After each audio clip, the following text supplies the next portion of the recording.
Oi, seja muito bem-vindo ao meu canal. Hoje eu vou fazer uma questão da UERJ, do exame discursivo, e também uma revisão geral sobre a respiração celular. Vem comigo. Se a questão faz a comparação de um componente que está no ciclo de Krebs com a cadeia respiratória, isso mostra que eles são interdependentes.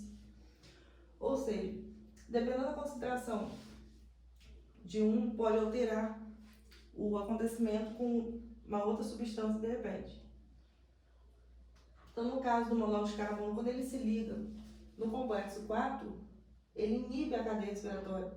Nisso que inibe, os elétrons que deveriam passar por todo mundo não vai alcançar a ATP sintase.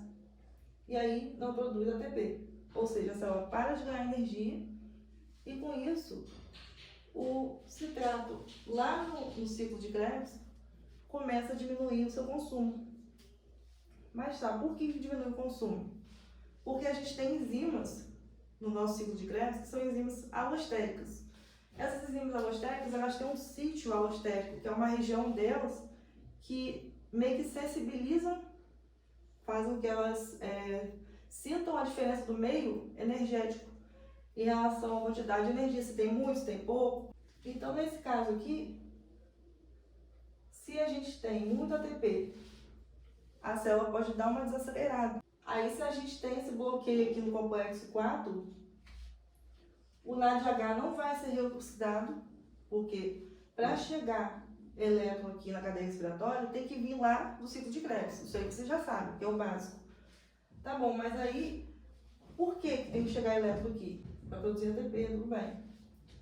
Mas chega uma hora que, quando bloqueia esse 4, o elétron não vem até o 5, então não produz ATP. Isso por quê? Porque o monóxido de carbono ele vai se ligar ao íon que está aqui nesse complexo 4, chamado de ferro. O ferro está ligado ao cobre, né? O cobre, assim, ele é um grupo, o ferro está no grupo M dele já normal, porque todo citocromo é uma proteína que já tem grupo M. O que é grupo M? É o ferro ligado a 4 nitrogênios. Então, esse grupo M aqui, ele está em todas as proteínas que se chamam citocromo. E também na nossa hemoglobina, né? Para poder, é graças a esse grupo aqui que a gente tem oxigênio dentro das nossas células.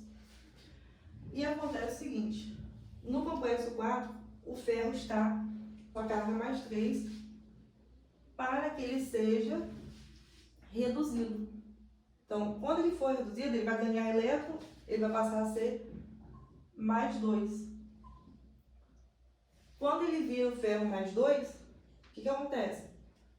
Esse elétron, depois, ele vai ser passado para o oxigênio, que é o aceptor final, que está aqui embaixo, né, do lado de fora do nosso complexo. Quando bloqueia o complexo 4, os elétrons começam a se encher aqui nos anteriores, e fica tudo congestionado. Como que esses elétrons vão sair daí? Vai para onde? E aí você imagina, quem que traz esses elétrons? São um monte de coenzimas chamadas de NADH e FADH2.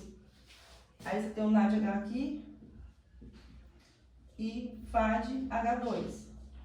Aí, claro, o FADH2 ele só é recebido pelo complexo 2, o NADH é só no 1. Aí você imagina se não tem elétron passando para cá. Esses elétrons ficam cheios e essas enzimas que estão chegando aí na área do ciclo não conseguem ser degradadas, não liberam esse elétron.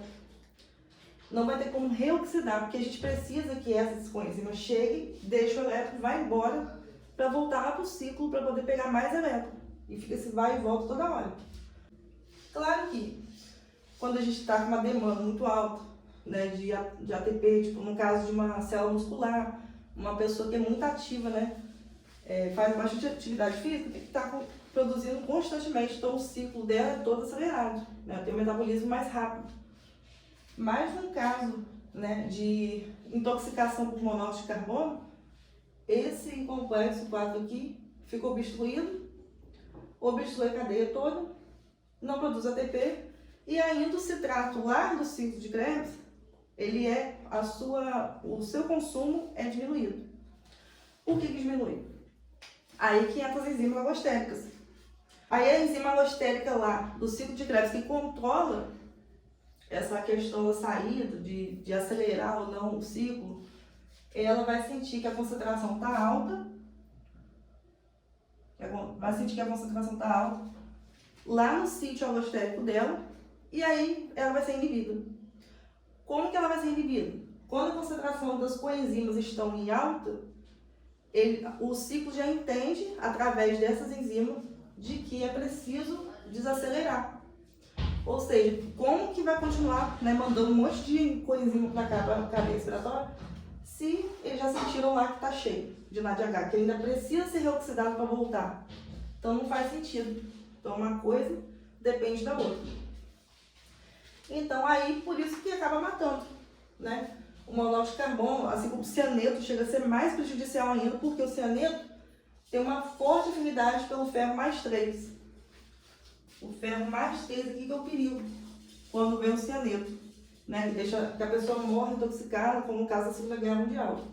E aí a pessoa morre por isso, porque bloqueou o complexo 4, os elétrons se acumulam aqui, não produz ATP, a célula fica sem energia ainda para poder dar um jeito de tirar esse congestionamento aqui. E o ciclo de Krebs, o citrato que está sendo produzido lá, ele começa a diminuir o consumo. E aí também a célula vai só se enfraquecendo, até que não consegue mais produzir ATP. E aí a pessoa morre, infelizmente. E por isso que é importante a gente entender a questão da enzimática. Então a gente precisa entender a questão enzimática que eu vou mostrar para vocês. Mas o básico é isso.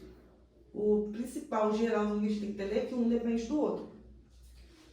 Deixa eu só falar das estruturas também. Porque assim, vocês têm que entender essa questão do grupo M. Tem que saber que a cadeia respiratória para quê? Para bombear prótons. A energia do transporte elétrico faz com que haja bombeamento de prótons para o espaço intermembranar, que é esse espaço vazio. Esse espaço separa as duas membranas do mitocôndrio, que é a membrana externa, que é essa daqui, que é a dupla camada fosfolipídica, e tem a membrana interna, que é onde estão os nossos citocromos, né? E tem as proteínas aqui no final, que é a translocase de ADP e ATP, quer dizer que quando o ATP é produzido aqui, ele tem que sair da célula, né? Para poder lá gerar energia para as outras reações. Assim como tem uma outra do lado que vai trazer mais fósforo. Porque a gente sabe que para produzir ATP, a reação é essa aqui. De fosfato de adenosina mais fosfato, que chega de uma outra proteína que está do lado da translocase, né, graças ao transporte de um próton. Então você tem que entender, como você já deve ter visto nos livros, que a ATP sintase, para produzir um ATP, ela precisa de quê? 3 prótons. Né? O bombeamento, no caso, vai voltar por difusão simples, porque para ir para esse espaço aqui, os prótons vão tudo por transporte ativo. Para voltar, já vai estar tão saturado de cargas positivas aqui, que eles vão retornar de forma passiva. A gente não vai precisar ter nenhuma proteína, nada para poder empurrar. Entendeu? Imagina, aí é pela lei da questão do que está mais concentrado, vai para o espaço menos concentrado.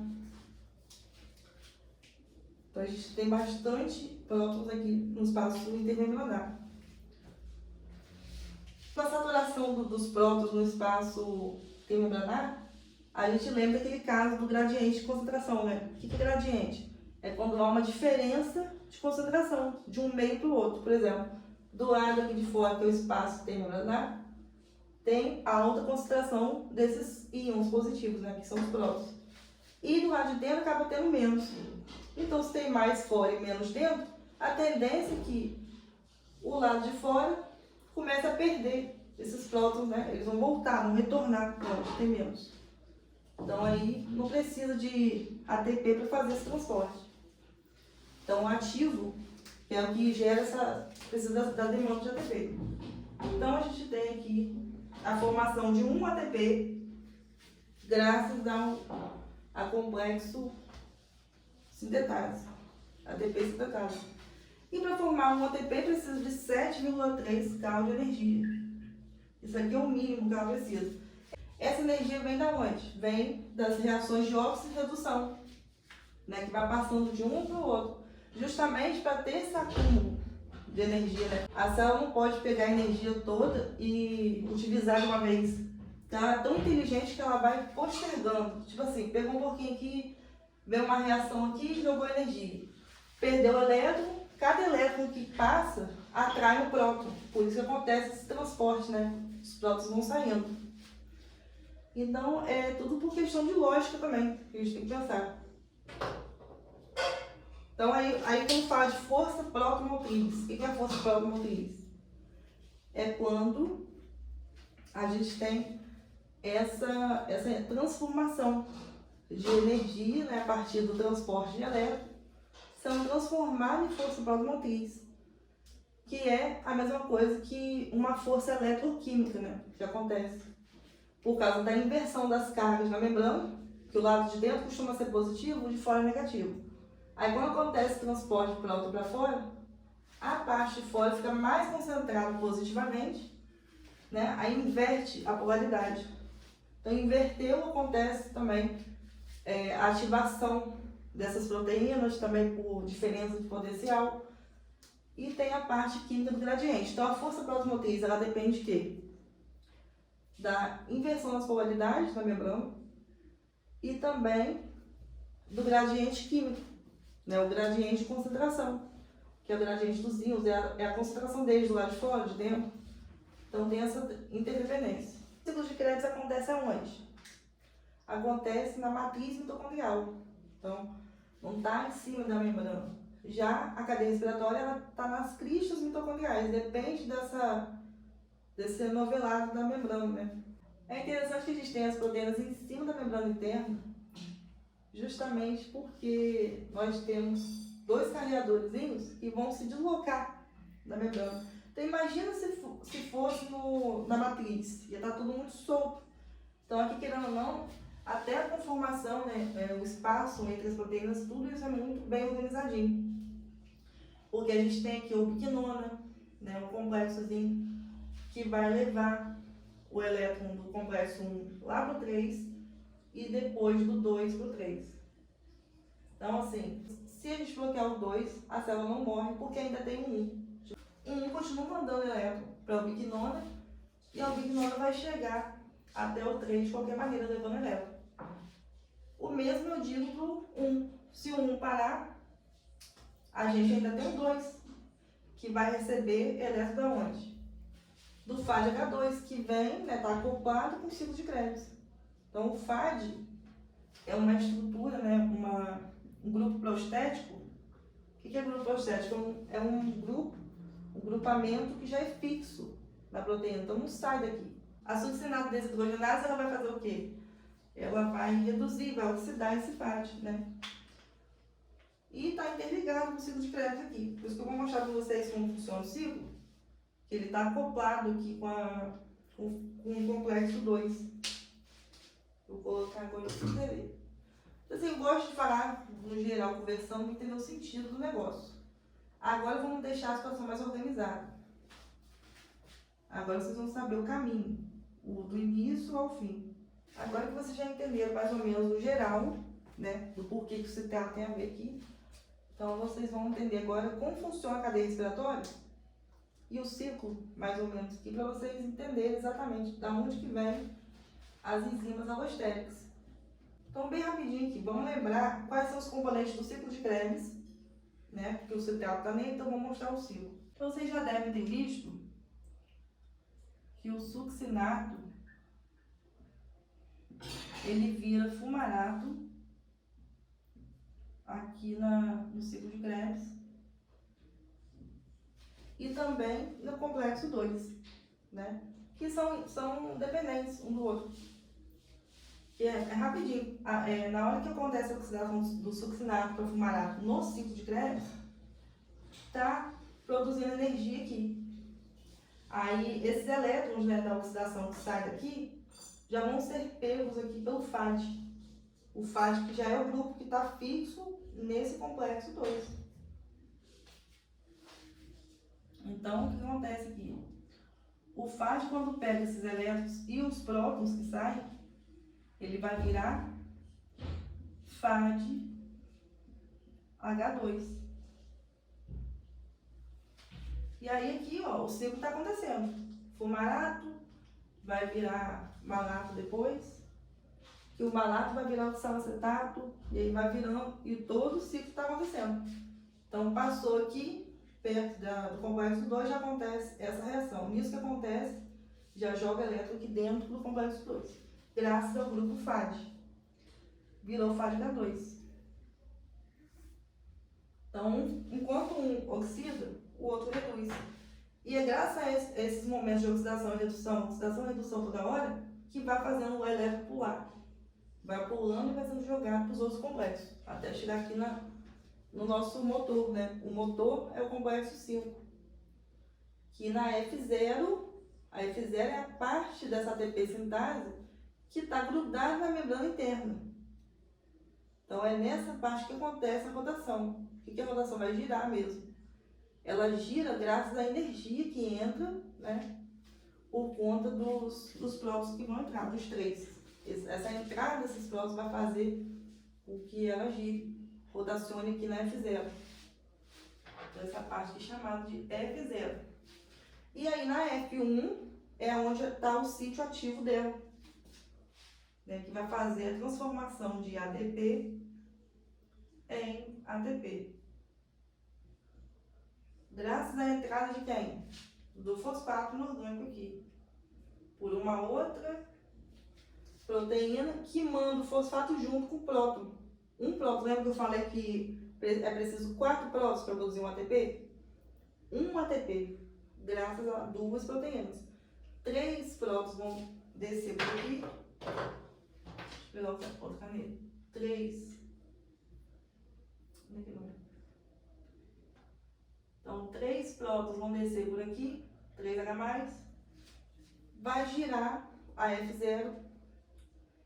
E aí, aqui, com a energia dessa rotação, vai, então, formar o ATP. Vai fixar o fosfato, né? Que é a tal energia de 7,3 cal, que eu tinha falado antes também. Então, essa energia vai grudar, então, o fosfato aqui. E aí, produziu o ATP, ele vai para onde? Vai sair por uma ADP-ATP translocase. Que é assim, o ADP, ele sempre vai entrar. Agora, o ATP tem que sair da célula, né? Para poder fazer com que aconteçam outras reações. Aí eu tinha falado para vocês que tem a membrana externa, né? A membrana externa da mitocôndria, ela é permeável, né? A maioria das moléculas pequenas, né? Alguns íons e tal. Eu vou então relembrar agora o ciclo com vocês. E aí sim, vocês vão entender, né? Da saída do ciclo, né? Chega aqui no complexo 1, que vai chegar no 2. Então eu falei que fumarato vira malato. Então, o malato vira oxalacetato. Do oxalacetato, a gente tem o citrato, porque ele vai se somar com acetil, né? Mais acetil-CoA, vira citrato. Do citrato, a gente vai ter o cis-aconitato, daqui isocitrato,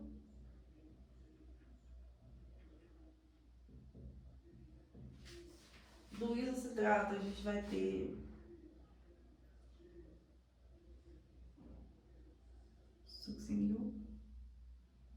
succinil CoA e depois succinato. Né? Aí o tal succinato já está aqui até, eu tinha colocado. Então eu vou botar bem rapidinho aqui, para vocês entenderem a lógica do negócio. Aí eu fiz uma historinha só para lembrar da ordem do ciclo. Aí eu falei assim, ó, esse ó aqui de hoje, né? Eu botei hoje. Eu botei assim, hoje acordei o A de acetil, cedo de citrato, cis. Esse cis com iso, eu juntei e formou ciso. Então, cadê o cedo glutarato aqui, meu Deus? Esqueci o cedo glutarato. Foi mal, gente. Deixa eu botar aqui. Então, do isocitado, ó, tá vendo como que a regrinha tá me fazendo lembrar. Me lembra a ordem.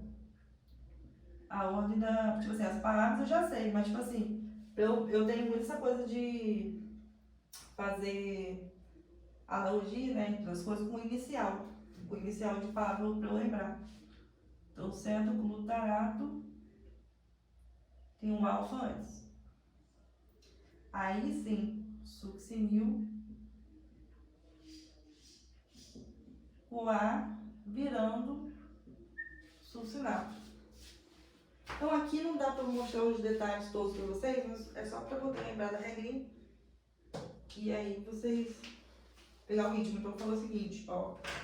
O de oxalacetato, aí ficou assim, hoje acordei cedo. Cis com iso virou siso. Siso caiu, S de saiu, S de sangue, saiu sangue. Depois fui ao médico. Então, com as iniciais aqui, eu lembro a ordem, por onde eu tenho que começar. Então, eu achei bem interessante por isso. Tipo assim, primeiro vocês decoram os nomezinhos. Isso aí não tem como escorrer, né? Tem que decorar. Mas depois, vai nesse macete das iniciais, que aí você lembra a ordem do ciclo. Agora aqui vamos falar dos nomes de cada complexo. Complexo 1. É de acordo com a função deles, os nomes. NADH, desidrogenase.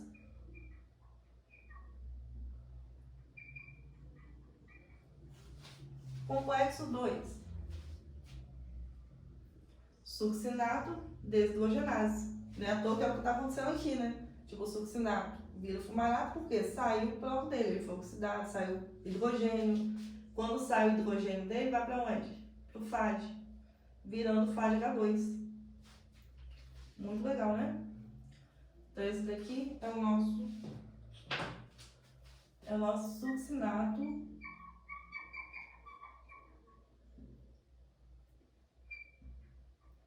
desidrogenase. Aí no complexo 3, a gente tem duas situações. Tem um grupo M, né? Como eu falei para vocês, que todos os citocromos têm grupo M, que é o ferro ligado a 4 nitrogênios. Então aqui no complexo 3 a gente tem B e tem um MC1. Então a gente tem essa situação aqui. Aí por isso que fala que esse aqui é um citocromo BC1 oxirredutase, que vai acontecer, né, as reações de oxirredução. Então BC1 oxirredutase. E o complexo 4, bem famoso, né, nas questões de prova, é o nosso complexo C-oxidase. Justamente a função dele. Ele vai fazer o quê? Ele vai oxidar o citocromo C, que é esse bichinho, que é essa bolinha, um Czinho no meio, isso daqui é o citocromo C. Então o complexo 4 simplesmente faz isso, oxidar. Na verdade, todos esses aqui são enzimas, né? Então está sempre oxidando uma coisa. Vai gerar energia 5, ATP, cetase, para fazer a produção de ATP, como já sabe. Aqui, como eu falei, ADP, ATP translocase, que é para fazer sair o ATP. Aqui já é uma outra proteína carreadora de fosfato. E também o outro próprio que é necessário para produzir esse ATP. Vai chegar a partir dessa translocase. Que a ATP sintase só pega 3. Já é uma peculiaridade dela. Então aqui, o que simplesmente vocês têm que saber para a prova de vestibular, né? Vocês não vão precisar saber os grupos mais específicos, como eu falei aqui, citocromo B, C1, né? Tem as especificidades aqui. Como não é uma aula para superior, é só uma revisão geral, então só vou mostrar para vocês o que acontece. De modo geral mesmo, sem muito detalhe. Então é importante você estudar o ciclo de Krebs junto com a cadeia respiratória. Por quê? Para poder saber de onde que sai o NADH, né? O que é esse NADH? NADH é uma coenzima que vai se produzir daqui, das oxidações que acontecem nesse ciclo. Aí daqui do ciclo vai sair 3 NADH. 3 para cada rodada, que no total que a gente tem, são 2, né? São 2 rodadas que tem que dar para poder formar 6 NADH.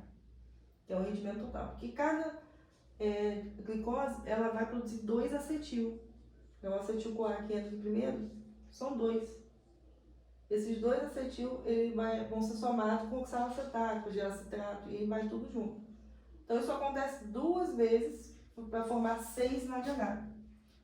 Só que os 6 não vão chegar de vez, vai vir aos poucos. Então, nisso, né, está acontecendo o tempo todo.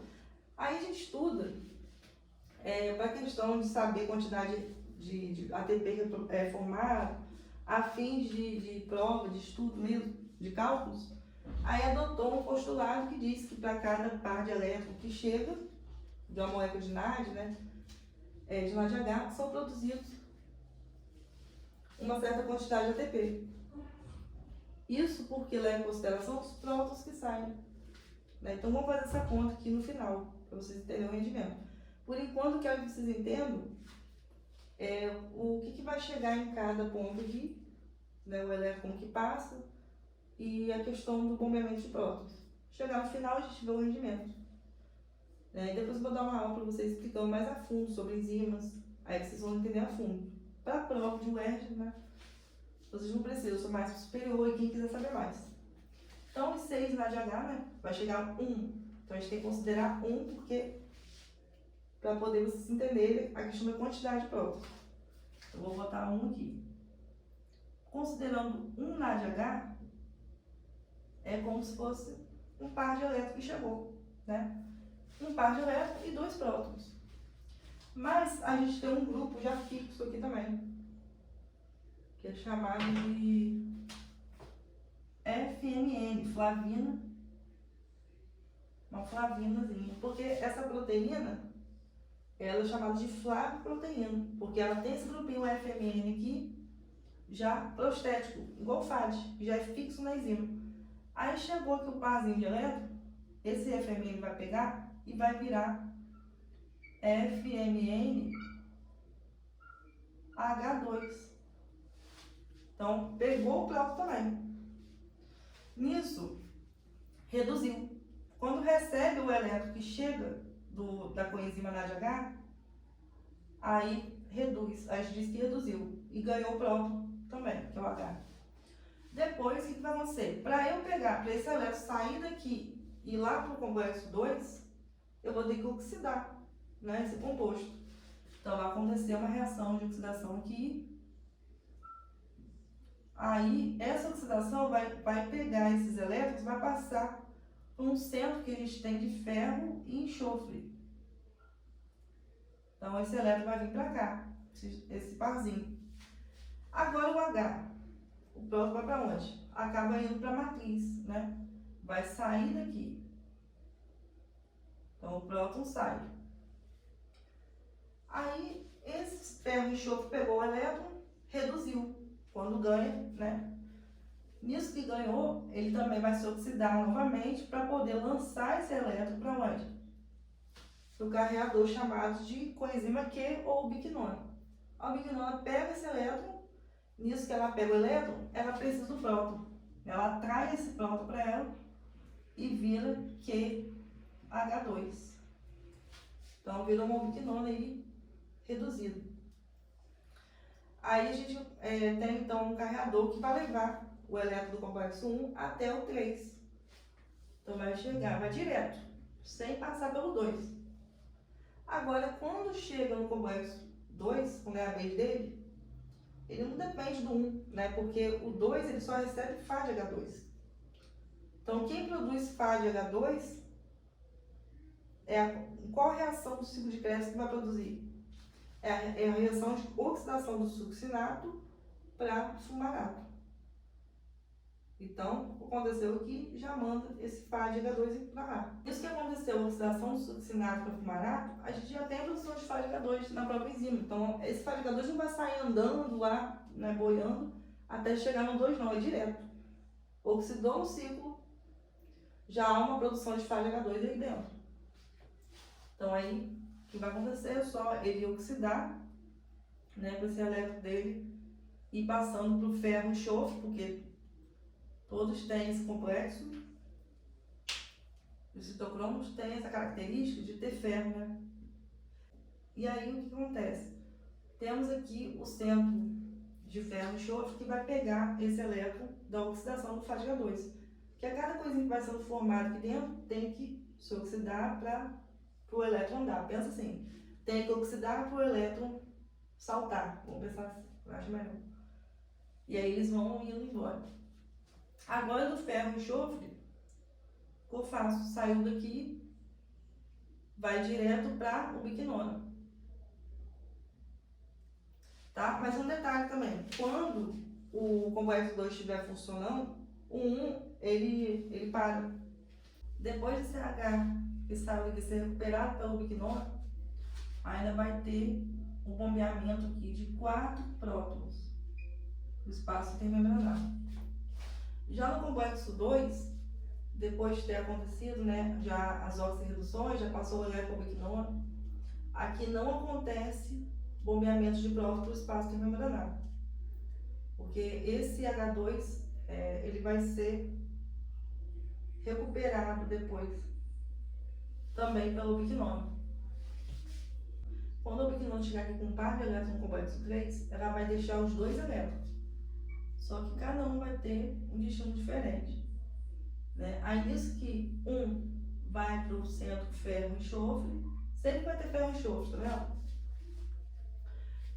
O único lugar aqui que não vai ter enxofre vai ser aqui no 4. No 4 não tem enxofre, mas tem ferro. Todos os citocromes aqui a gente está vendo que o ferro é crucial, né? Aí do ferro e enxofre vai passar para o grupo MC1, do tipo C1. Aí do C1 que vai então para o citocromo C. A outra gata vai para o MB. O MB é o quê? É o grupo M que está ligado ferro 4 nitrogênios, não pode esquecer disso. Aí tem BH, tem as subdivisões, que vai servir para deixar uma ubiquinona semi-reduzida até reduzir de novo. Mas isso é um papo que não tem necessidade de você saber, não, para essa prova não, só avisando que esses 2 elétrons vão se dividir e cada um vai para um lado. Aí esse ciclo acontece umas 4 vezes, porque para cada oxigênio ser completamente reduzido à água, ele precisa de 4 elétrons, né? Só que o citocromo C chega aqui com 1. Então é um elétron de cada vez. Aí esse elétron que chega, ele vai ser captado pelo cobre, que tem aqui no início. Esse cobre funciona, o íon cobre, justamente como segurança, para não deixar os elétrons se perderem. Aí dele, o elétron vai para um grupo Ma, do tipo A, que também é um ferro ligado a 4 nitrogênios. Então tem ferro em tudo. Aí esse ferro, né, ele sofre redução, porque recebeu o elétron aqui no ar, sofreu redução. Depois ele tem que se oxidar novamente para levar o elétron para o grupo A3. Grupo Ma3, que também tem um cobre pertinho dele, justamente para funcionar como segurança, para não deixar o elétron sumir. Daqui, esse ferro mais 3 pelo mais 2 está reduzido, ele vai ter que se reoxidar para poder jogar o elétron então para fora, aqui para o oxigênio, para ele ser reduzido à água. Então é aqui que está a importância da cadeia respiratória, né? O oxigênio é muito importante, justamente para captar esses elétrons. Então, a cada 4 elétrons, a gente tem formação de 2 águas. Muito importante. A gente pode dizer também que o bloqueio do complexo 4, ele impede a reoxidação das coenzimas. É bom você citar o termo, o nome, né? Porque coenzima, quem é coenzima? NADH e fadiga 2. Impede a reoxidação delas. Tipo assim, vai chegar uma hora que isso aí vai estar lotado de elétrons. Não vai ter como chegar mais na NADH. Que lá vai entender, no ciclo já vai entender que está alta a concentração. Então impede essa reoxidação e aí então desacelera o ciclo de Krebs. O ciclo entende, já tem muito, então vamos acelerar. Graças às tais enzimas alostéricas. Então são 4 prótons aqui no complexo 1, no espaço intermembranário. No 2 não tem, como eu falei para vocês, esse Hzinho vai ser recuperado pelo biquinona. No 3 vai liberar 4 também. 4 prótons. No 4, a gente vai ter... No 4, a gente vai ter 4 prótons também. Mas para fim de contagem lá no rendimento, a gente considera 2 prótons para cada par de elétrons. Então, só para poder fazer aquela contagem, né, de um NADH produz tantos ATP. Aí a gente tem que seguir o postulado, né, para cada par de elétrons. Então, os 4 prótons aqui significou a entrada, né? Tem a ver com essa questão dos 4 elétrons que entraram. Então, assim, basicamente isso que acontece. Mas para fim de prova aparece muito 4, 4 e 2 para o complexo 4, né? Esse 2 é justamente por isso, por causa da contagem. Então, aqui no 5, relembrar então que são 3 prótons que entram por difusão simples, né? Porque o meio intermembranar já está bem concentrado. Então, se é mais concentrado do que o meio interno, então a tendência é entrar naturalmente, sem nenhum esforço. Eu vou mostrar para vocês de novo o ciclo de Krebs aqui maior, a gente revisar. Hoje acordei cedo, siso, caiu, saiu, então é isso mesmo, saiu sangue, depois fui ao médico. Então, hoje acordei cedo, siso, ou cis com iso, forma siso, caiu, saiu sangue, depois fui ao médico. Agora vamos completar os nomes. Oxalacetato,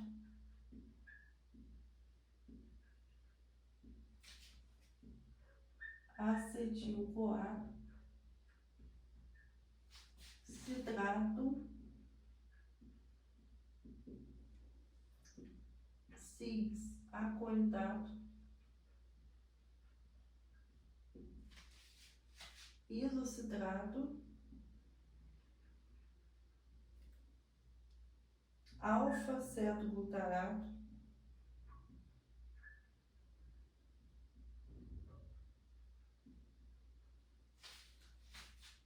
succinil-CoA,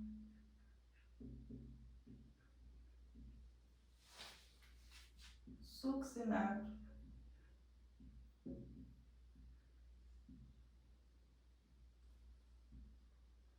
fumarato e malato. Então, aqui a gente vê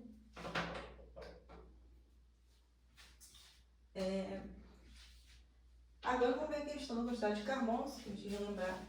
O acetil tem 2 carbonos, o oxalacetato tem 4, aí o citrato vai passar, né, tem 6, porque somou.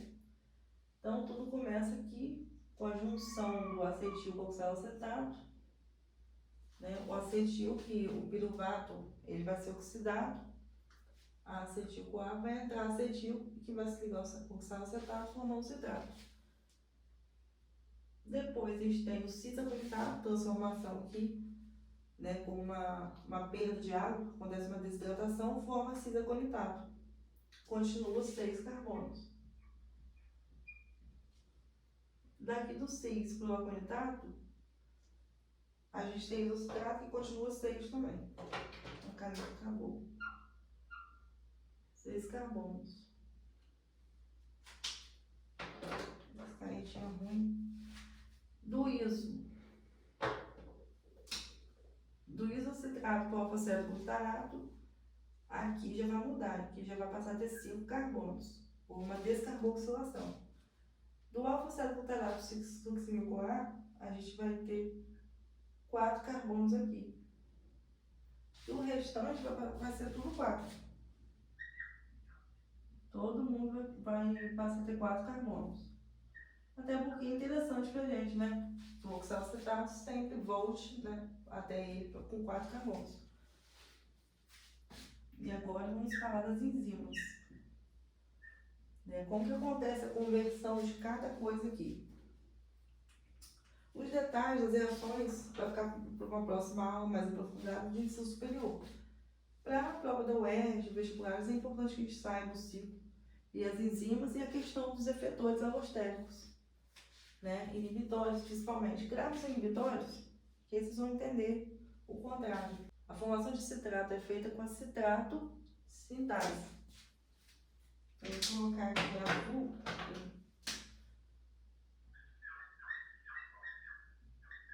Citrato sintase. Essa é a enzima que vai fazer esse trabalhinho. Do citrato para o cisaconitato, vem uma enzima chamada de aconitase. Do cisaconitato para o isocitrato, continua sendo aconitase. Do isocitrato para o alfa-cetoglutarato, aqui já começa uma desidrogenase. Então, isocitrato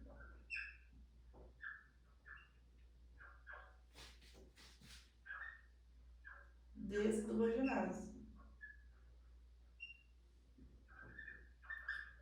Do alfa-cetoglutarato para o succinil-CoA, a gente tem uma enzima que vai ter o nome daquilo que ela vai oxidar, né? Alfa-cetoglutarato desidrogenase. Então, continua esse nomezinho.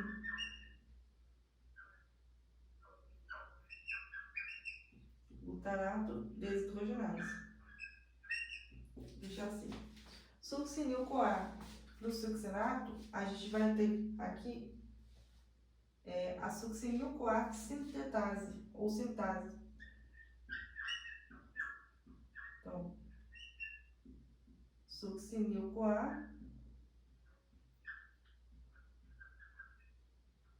sintase. Agora, da succinato para fumarato, a gente tem a succinato desidrogenase, né? Aqui está lá embebida na membrana interna da cadeia respiratória. Participa ao mesmo tempo dos dois lados. Então, aqui já é a succinato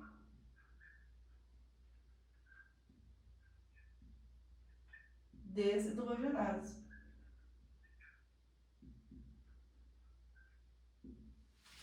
Show? Vou deixar certinho, desidrogenase aqui. Agora, do fumarato para o malato, é uma oxidação do fumarato. Então, a enzima dele é fumarase.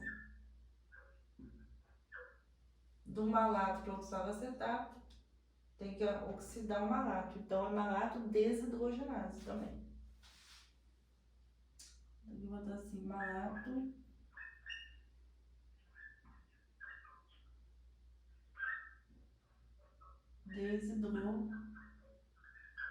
deixa até aqui, desidrogenase. Beleza. Eu tenho isso lá em mente, essas enzimas, já me ajuda a enxergar a situação que eu mostro para vocês. Por quê? A gente sabe que o NADH é muito importante.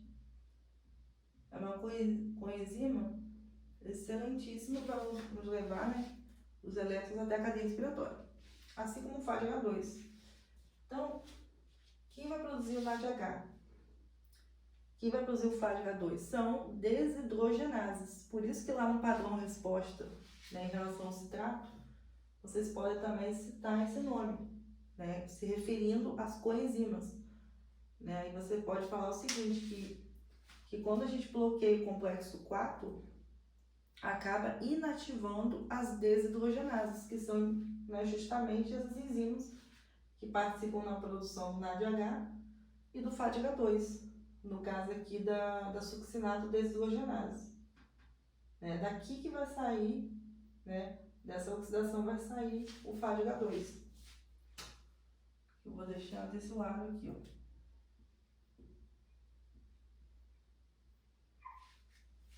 Então, dessa reação, a gente tem o FADH2, porque essa enzima já está embebida lá na membrana interna da cadeia respiratória.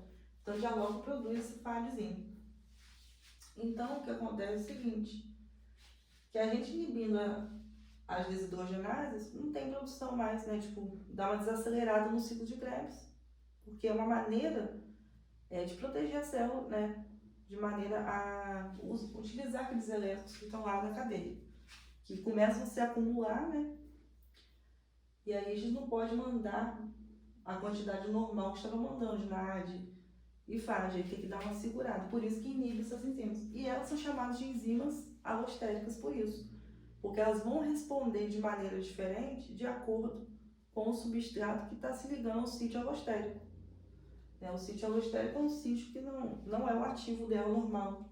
Tipo assim, a enzima succinato deshidrogenase, ela só vai reconhecer o substrato que se chama succinato. Ela não vai reconhecer o fumarato, por exemplo, ou qualquer outro. Então, se a gente se ligar, por exemplo, ligar nela, ela tem que ter um sítio por fora desse que só reconhece o succinato, né? Aí a gente chama ele de sítio alostérico, que no caso vai se sensibilizar, né, por aquilo que saiu dela. Por exemplo, aqui, vamos ver, alfa-cetoglutarato, como eu vou mostrar para vocês as enzimas que produzem o NADH. A gente tem 4 desidrogenases aqui, só que 3 vão produzir NADH. Nesse caso, é o isocitrato, a isocitrato desidrogenase, a alfa-cetoglutarato desidrogenase e malato desidrogenase. Essas são as que produzem NADH. Então, quando elas, né, se ligam pelo efetor negativo dela, que é o próprio produto dela, né? Querendo ou não, é um produto porque saiu dessa reação dela. Não produto direto, a gente diz que é indireto porque saiu da reação que ela provocou ali. Quer dizer, do isocitrato para formar o alfa-cetoglutarato, essa enzima acabou obtendo NADH, saiu dessa reação. Então, esse próprio NADH que saiu dela vai servir de efetor alostérico negativo. Porque se tiver em alta concentração, lá na cadeia respiratória, porque a finalidade de produzir NADH e FADH2 é justamente para levar energia para a cadeia respiratória. E a gente tem a produção de ATP. Então, quando esse NADH está em alta concentração lá na cadeia, elas sentem aqui no ciclo, entendeu? Porque ele acaba sendo o mensageiro, vamos dizer assim. Mensageiro, tipo assim, ó, dá uma parada aí inibe ela. Aí nisso não deixa produzir mais NADH até que venha um sinal contrário. Tipo assim, quando tá NAD+, por exemplo. O contrário de NADH é NAD+, né, que é um cátion. Então, se eu tenho alta concentração de NAD+, a célula vai entender que é preciso produzir NADH. Ou seja, tem que mandar coenzima lá para a cadeia respiratória. E aí elas são ativadas. Como que elas são ativadas? Com essa concentração de NAD+ alta, a gente ativa quinase. As quinases que vão fosforilar essas enzimas para ativá-las novamente. Agora, se eu tenho NADH em alta concentração, a célula ativa o quê? Fosfatases. Que a fosfatase é justamente para quebrar fosfato e inativá-las. Aí já é o contrário. Então, por isso que eu falo, pessoal, grava quais são os efetores negativos. Que aí fica mais fácil de saber o contrário, né? Tipo, com exceção do acetil-CoA. O acetil-CoA aqui já é fixo. Então, vamos lembrar quais são os efetores, então. Primeiro, só puxar a setinha aqui do succinato deshidrogenase. Daqui vai sair o FADH2. Então, a gente vê que são 3 NADH produzidos em cada rodada do ciclo, porque para a gente quebrar, né, oxidar inteiramente o acetil-CoA, são 2. São 2 acetil-CoA produzidos da descarboxilação do piruvato. Lá, o piruvato foi produzido lá na glicólise, ele vai ser oxidado a acetil-CoA, só que são 2 acetil. Então, é um acetil para cada ciclo de Krebs. Então, é preciso 2, né, fazer isso 2 vezes. Então, 2 vezes é o quê? São 3 NADH em cada ciclo, então a gente tem 6 NADH ao final do ciclo de Krebs, né? O rendimento final é isso aí. E 1 FADH2 para cada ciclo, então são 2 no final. Então, até aqui já ok.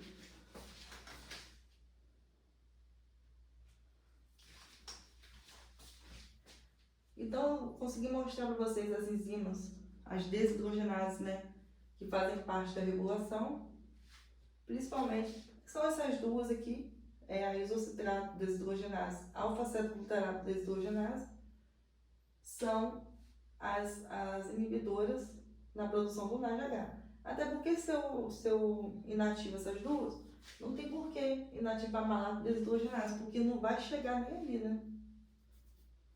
Então já dá uma inativada aí. Aí vocês marcam assim, que quem são as desidrogenases que serão inibidas ou ativadas, né? Como que é regulado o ciclo de Krebs? É regulado pela isocitrato desidrogenase, pela alfa-cetoglutarato desidrogenase e também pela citrato sintase. Então, são essas 3 enzimas importantes na regulação do ciclo de Krebs, vocês podem grifar aí. Alfa-cetoglutarato desidrogenase, isocitrato desidrogenase e citrato sintase. Por quê? Elas são reguladas pelo substrato dela também. Por exemplo, que a citrato sintase, ela produz com beta-acetil-CoA citrato. Se o citrato, que é o produto dela, estiver em alta, acaba inibindo ela, ou seja, o produto que elas fazem, que cada enzima faz aqui normalmente, já inibe, né, a própria. Tipo assim, se a isocitrato desidrogenase produzir o alfa-cetoglutarato, ele já inibe ela, para poder dar continuidade ao ciclo, senão o ciclo não continuaria, normalmente. Mas na questão de controle energético, aí a gente precisa dessas específicas aqui, que eu marquei no asterisco: citrato sintase, isocitrato desidrogenase e cetoglutarato desidrogenase. Essas são as 3 no controle energético, para sentir a necessidade da célula. Então agora vocês grifem essas 3 enzimas que fazem parte da regulação energética e também os efetores. Agora os efetores alostéricos negativos. O que são os efetores alostéricos negativos? São aqueles substratos que vão inativar a enzima, né, que faz parte da regulação, obviamente, que no caso é o NADH. NADH é o nosso primeiro efetor negativo. Qual o segundo? Depois do NADH a gente tem acetil-CoA. Vou botar aqui com um 2 aqui. Então, NADH, acetil-CoA. E o terceiro, que é muito importante, que é um efetor alostérico negativo, é a molécula de ATP, lá da cadeia respiratória. Então, eu vou botar aqui com 3 ATP. Por que a ATP é um efetor alostérico negativo? Como assim? Porque quando a gente tem alta concentração de ATP já pronta lá na cadeia, né, já conseguimos lançar essas NADH, FADH2, já levou elétron, produziu bastante ATP, está em alta. O que esse ATP sinaliza para o ciclo de Krebs? Que pode dar uma desacelerada, né? Até que se reduza a quantidade de ATP e vire o quê? O contrário de ATP é ADP, adenosina de fosfato, ou AMP também, que é adenosina monofosfato, né? Porque aí, se eu tenho essas formas menores, né, de fosfato, são 2, mono é 1. Quer dizer que ainda pode acrescentar mais energia para produzir ATP. Então aí a célula sensibiliza. Então esses são os efetores alostéricos aí para poder dar uma regulada na questão energética. Então pensa nisso. Efetores alostéricos negativos servem para regular energeticamente, né? Então, para finalizar essa aula, vamos ver a quantidade de ATP produzida. Você sabe que na glicólise a gente consegue produzir 2 ATP e 2 NADH. Na oxidação do piruvato, né, depois de formar 2 piruvatos, eles serão ainda oxidados, né, antes de alcançar a matriz mitocondrial na forma de acetil-CoA. Então, na oxidação ou descarboxilação do piruvato, tem produção de 2 CO2, é a saída desses carbonos, até porque o piruvato ele tem 3 carbonos, né, cada um, e o acetil-CoA tem 2 carbonos. Então, a saída, né, de um carbono para cada piruvato.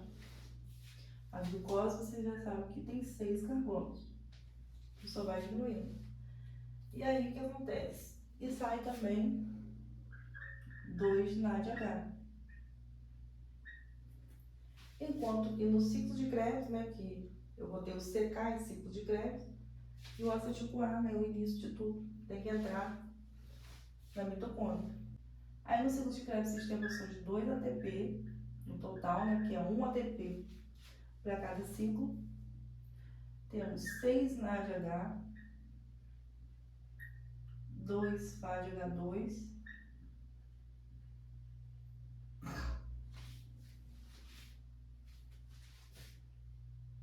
2 FADH2 e 4 CO2.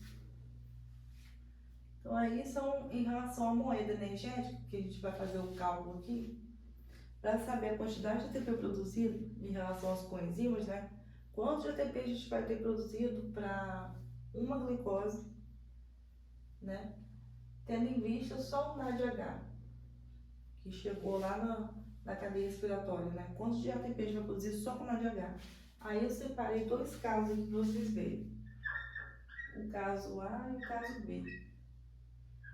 No caso A, o que acontece lá na cadeia respiratória, se a gente for levar em consideração só o complexo 1, 3 e 4. Eu falei para vocês que o complexo 1, ele age independente do 2. Então, tipo assim, o elétron não vai passar para o 2, ele vai passar só para aquela bolinha, lembra? Ao biquinômio, o Qzinho, e levar até o 3. Assim como o complexo 2, não depende do 1.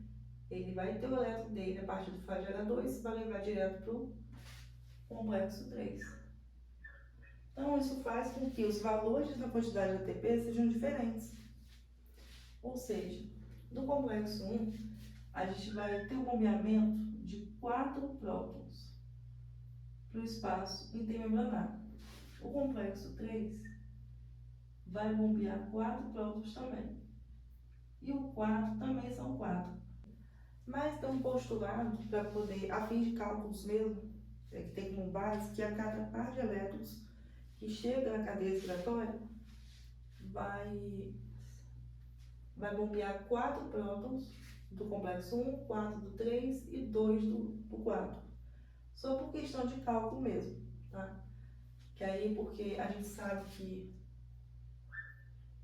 uma molécula de ATP, para ser produzida, precisa de 4 prótons.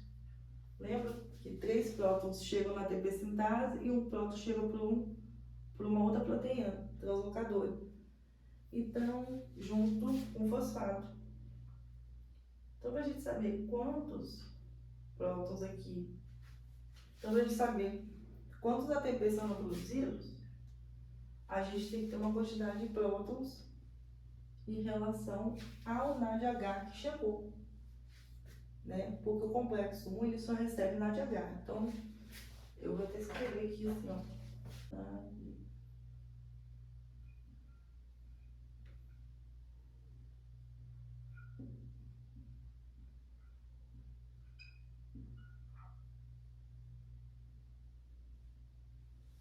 Então, gente, para a gente saber a quantidade de ATP que será formado no final de toda a respiração celular, a gente tem que levar em consideração cada coenzima que a gente sabe que vai chegar na cadeia respiratória. O ciclo de crédito produz NADH e FADH2. Por isso que eu separei dois casos, caso A e caso B. O caso A é quando a gente considera só a coenzima NADH, que ela chega só no complexo 1, né?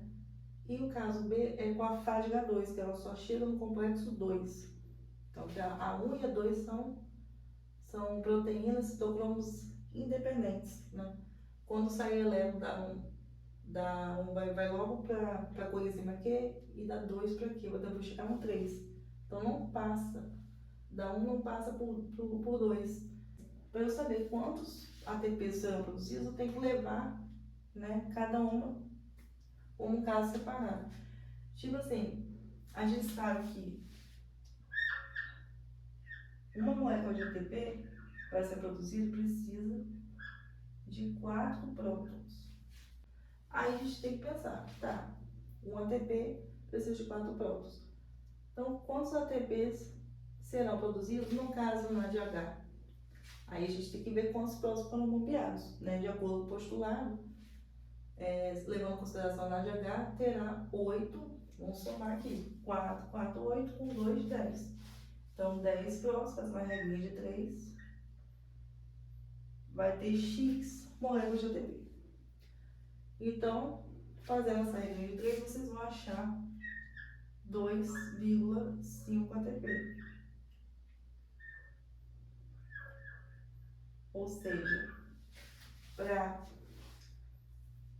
cada NAD desse aqui que entra, a gente vai gerar 2,5 ATP. Para cada NAD, ou seja, só um. Aí a gente faz a contagem, quantos NAD no total da respiração celular a gente produziu, né, para uma molécula de glucose. Então, a gente tem 2 da glicólise, 2 da oxidação do piruvato, 4. Com mais 6 do ciclo de Krebs, dá 10. Então, são 10 ATP no total, que aí vai nos dar quanto? Então, vai dar aqui, vocês multiplicam isso, 2,5 vezes 10, 25 ATP. Então, vai dar 25 ATP só nessa questão aí dos prótons, né? Aí a gente soma com os ATPs que já foram produzidos, né, das reações lá a nível do substrato, sem considerar aqui a cadeia respiratória. Então, essa continha aqui que a gente faz é considerando a cadeia respiratória, né? As passagens dos prótons que foram bombeados. Né? Aí você vai somar 25 com o que já tinha sido produzido, 27, né? E aqui 2, 29. E agora, considerando só o FADH2, a gente tem a liberação de quantos prótons no complexo 2? Nenhum. No 3 continua 4 e no 4 continua 2 prótons, né? Tendo em vista o postulado de cada parte, elétron vai ter essa quantidade aqui. Então, para um ATP precisamos de 4 prótons. Quantos prótons a gente tem, considerando só o FADH2? 6, né? Total 6 prótons. Fazendo essa conta, vocês vão achar, então, 1,5 ATP. 2 FADH2 foram produzidos lá no ciclo de Krebs. Então, a gente multiplica por 1,5 que dá 3. Então, se a gente tinha 29, né, tinha contado aí 29 ATP, com mais 3 do FAD, a gente tem, então, 32 ATP. Então, assim, tem umas exceções, né, que a quantidade fica entre 30 e 32, porque a gente tem lançadeiros de malataspartato, glucerol. Então, isso vocês vão estudar mais no superior. Então, a nível de prova, de vestibular, mas considera entre 30 e 32. Então, fica nesse ponto aqui.